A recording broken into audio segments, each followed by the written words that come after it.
Hello, everybody, and welcome to another episode of my book talk. My name is Femi Martin, and I am the author of Jesus the Egyptian.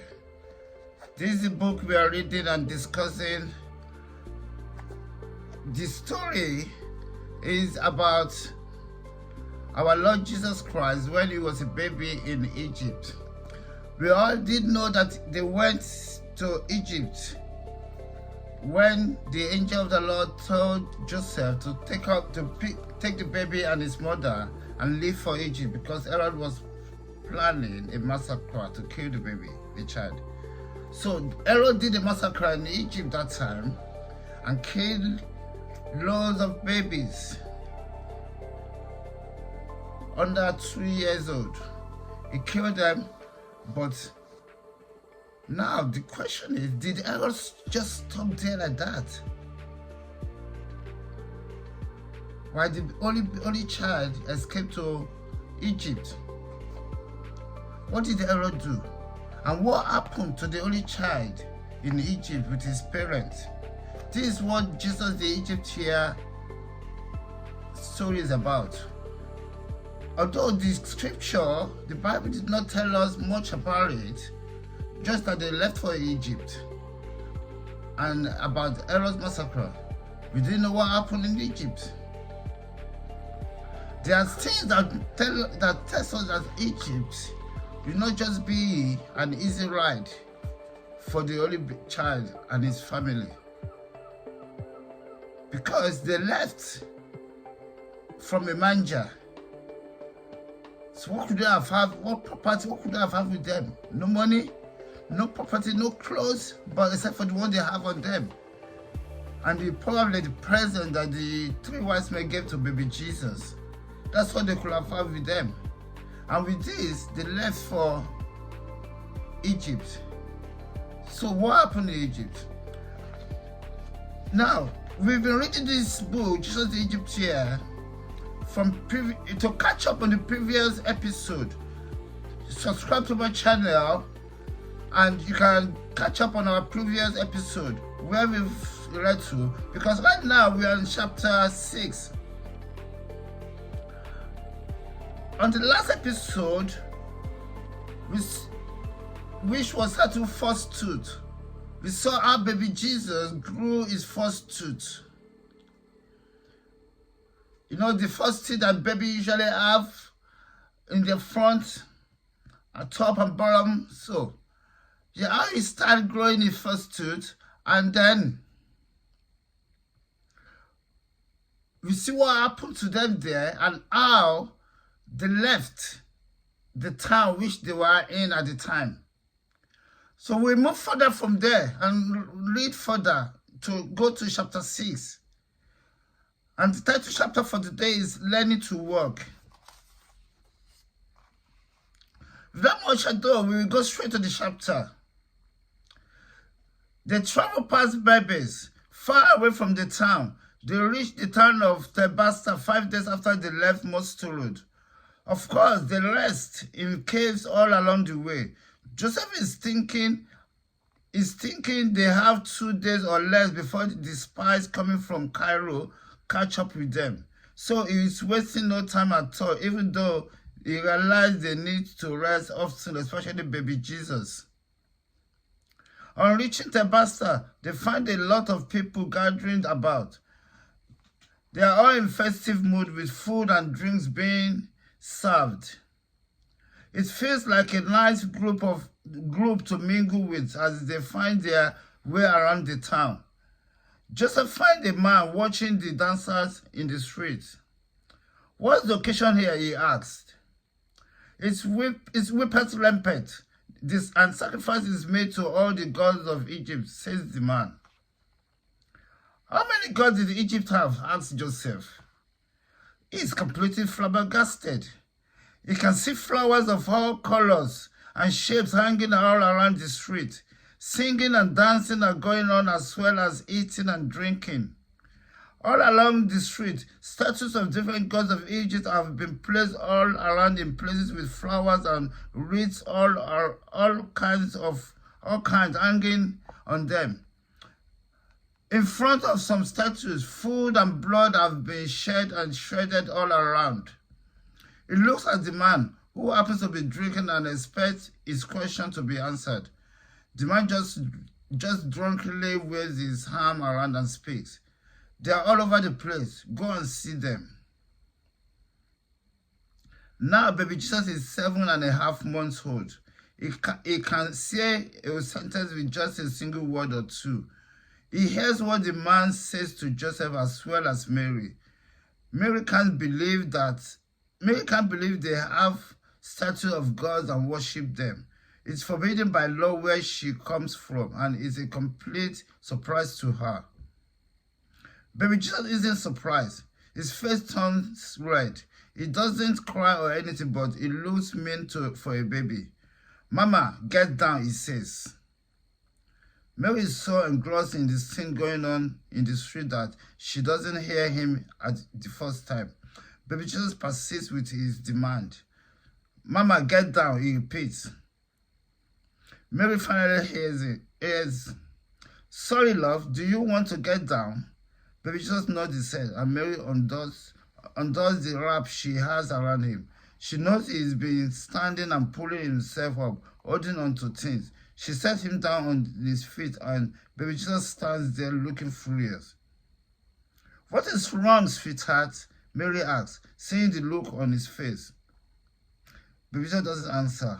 He stands straight up and takes his first step. Mary shouts with joy. Joseph, look! He took his first step, she calls. Many people seem to be interested as well, because they turn and look at baby Jesus standing there, preparing to take another step. Mary claps her hand and walks further away from him. Come on, Isa, walk to Mama, she says. Baby Jesus makes another go at it, his face looking furious. A look of determination is on his face, as well as fury. He takes his next step and follows with another. People start to notice baby Jesus as he takes his staggered step towards his mother. All the statues standing nearby and far away fall over one by one as baby Jesus takes his step towards his mother. People look to see what is causing the destruction. Some realize that baby Jesus has something to do with it. They watch him take his step, and then they watch a statue fall to the ground without anybody touching it. It's that baby, someone shouts. Don't let him walk again. He's cursing our gods, more people say. Mary walks to her son and lifts him off the floor. He's only a baby, she said. Your God must be false. Who is that baby? Who is that boy? Asks a man who happens to be a priest of one of the gods. Bring him here. People try to snatch baby Jesus from Mary's hands. Give us that child, they say. Joseph, help, Mary cries. Joseph comes to her head, pushing people back from Mary. People, if your God be true, why then would a small baby like this affect them? Really, you people should rethink your option. Serve a true God and you will be saved. What rubbish is he speaking? The gods of Egypt are true gods. They live. Then let my boy walk through your street, and you can pick up the pieces of your God, Joseph says. The priest raised a cacophony. We must respect our gods, O Egypt. Rise and kill those who disrespect your God. Seize those people. Immediately, Joseph grabs Mary and pulls her through the crowd, running at full throttle with baby Jesus in his hand. They are ahead of the people who chase after them. A large fire falls from heaven and casts a barrier between the people and the Holy Family. The people chasing them can't bridge the fire, and the Holy Family gets away. Joseph looks and sees the fire burning fervently, preventing the people from passing through. He wants to stop, but his good judgment keeps him running. He realizes that the people coming after them before we have a reason to keep pursuing them. They will know they are on the right path if they hear what happened in Tebasta. He decided to put more distance between them and their pursuer. They traveled up north for another day before he suggested they should rest. And that is the end of the chapter. What do we see here? We see baby Jesus starting to walk, taking his first step. But what happened? They were in Tebasta, a new city, and a festival is going on in the city. It has to be the festival of their gods. Sacrifices are made to their gods, and they sacrifice and eat and drink, dance around the streets. So this was happening in the city that Mary Joseph brought baby Jesus into. And for a boy, for a child that hasn't taken his first step yet, he decided that is the spot that he wants to take his first step in. But mind you, as the scripture says, that the footstep of the righteous are monitored by God. The Lord is watching his footstep. And it's like I'm hearing God whispering into his ear that time, saying, if you take one step right now, I will make all these idols fall before you. I'm hearing that it was God instructing him to do it at that time. But he can't have acted on his own. But again, the status of Egypt, they are no gods. It made the people realize, but what did they do? They turned to them.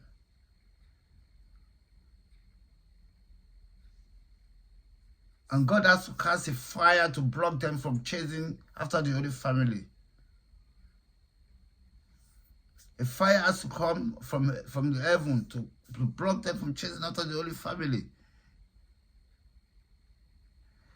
For them to get, and Joseph's decision to keep on running was a mere human effort, human mind, taking, okay, this is where the chaser, our pursuer is going to know more about us now. They're going to know they're on the right path because they're going to hear what happened here. So they're going to know, okay, this is where they're going. So they will know. They will know where to go. And it might be right, it might be wrong. But something has to be pushing them around in Egypt. That didn't make them to sit in one place for baby Jesus to grow up. There has to be something in Egypt pushing them around. And I think that's what they've been running about from. Herod spies chasing them around in Egypt. Anyway, that's the end of this episode. From next episode, you can subscribe to my channel and you can, so that you know when more episode comes up. Thank you, everybody. But before I go, I would like to continue on my testimony, which I was telling you about what God was doing in my life. And I think where I got to was when I was taken into the heavens above the earth. The heavens above the earth, in there is a throne room laid there. And outside the throne room, there is the auditorium. So from the throne room, I can see into the auditorium, watching what's going on.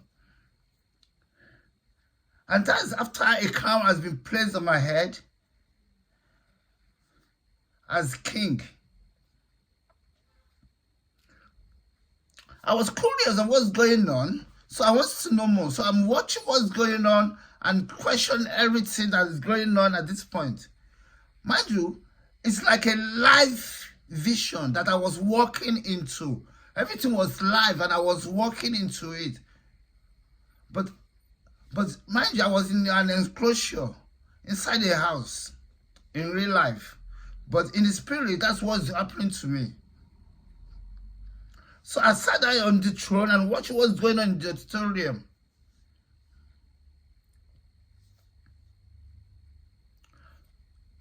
There was a time that a red dragon was brought in there, and they chained the red dragon down, and everybody there was watching. There's and other things were happening that which I could not recollect properly.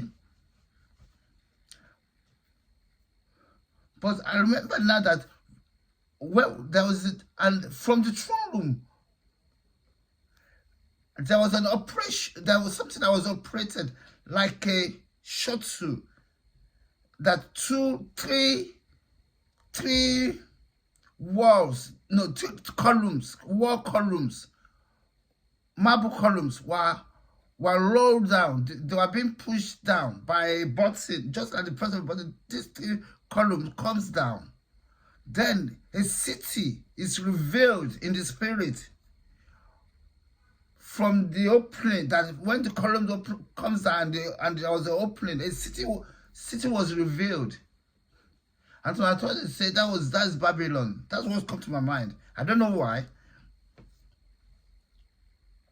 It's probably the spirit's talking to me. Then we were watching out what was happening there. Man, I was thinking at the same time that I'll pass through that city when I was coming up, because I passed a lot of things when I was rising up to the heavens above the earth that time. I passed a lot of other city, a lot of things. So then I was thinking, when the column comes down and they reveal the city, I saw the city. Then my mind I said that I just thought that they need the gospel there. That they need the gospel there. Afterward, what happened afterward was like, from the throne room, a section of the throne room, we entered into a time machine. It seems like a time machine because we were going outside the time belt. When it took off, we started moving. We were going outside the time belt. We were traveling outside the time, and we visited some new planets, some realms. We visited some realms and some planets and some other planets that were not even occupied by anything yet. I was in this time machine and I was watching and I was following the movement. We were traveling together.